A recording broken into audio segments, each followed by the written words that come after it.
Hello everyone, welcome to लक्की गुरुकुल। और आज हम देखेंगे chapter number 4 thinkers belief and buildings. और इससे पहले मैं 3 लेक्चर ऑलरेडी ला चुका हूँ, तीनों चैप्टर्स के मैं करा चुका हूँ छोटे छोटे क्वेश्चन।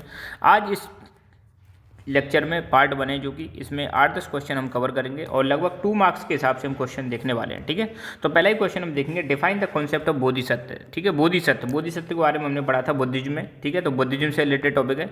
तो बोधिसत्व ऐसे बींग्स हैं, ऐसे कंपैशनेट बींग्स हैं, ऐसे दयालु बींग्स हैं जिन्होंने अपनी मेरिट के आधार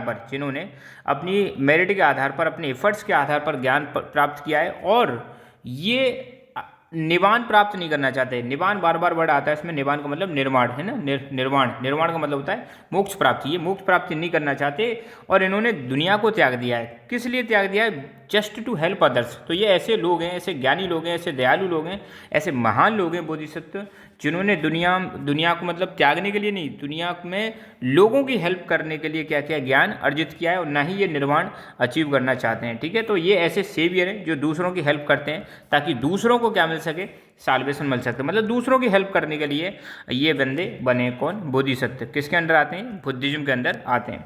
वैष्णविज्म और शैविज्म क्या अंतर है? भगवान शिव की पूजा करने वालों को बोलते हैं शैविज्म और भगवान विष्णु की पूजा करने वालों को बोलते हैं वैष्णविज्म। जैन धर्म में 5 व्रत कौन से हैं? 5 वोज ऑफ जैन्स। देखो यहाँ पे 5 व्रत कौन से दे रखे हैं जैन के अंदर।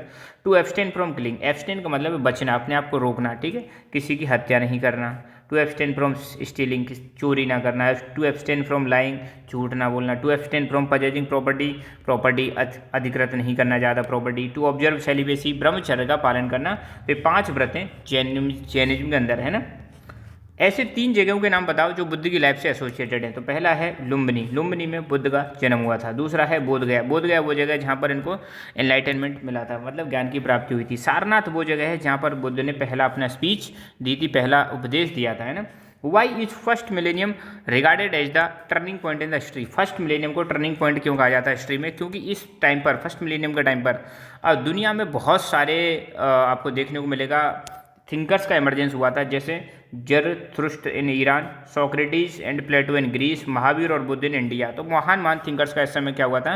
राइज हुआ था। साथ के साथ में जो गंगेटिक वैली है, गंगा वाली जो वैली है इंडिया में, उस गंगेटिक वैली में आपको देखने को मिलेगा बहुत सारे किंगडम्स और सिटीज़ डेवलप हो रहे थे, है ना। इंडिया में आपको पता है 16 महाजनपद डेवलप हुए थे। सोशल और इकोनॉमिक लाइफ जो है वो लोगों की चेंज हो रही थी। बुद्धिज्म और जैनिज्म में कुछ सिमिलरिटीज बताइए। ठीक है, तो पहली बात करें तो दोनों ही धर्म ब्राह्मणिकल सिस्टम जो चल रहा था, ब्राह्मणिज्म जो चल रहा था, उसके खिलाफ है, पहली बात।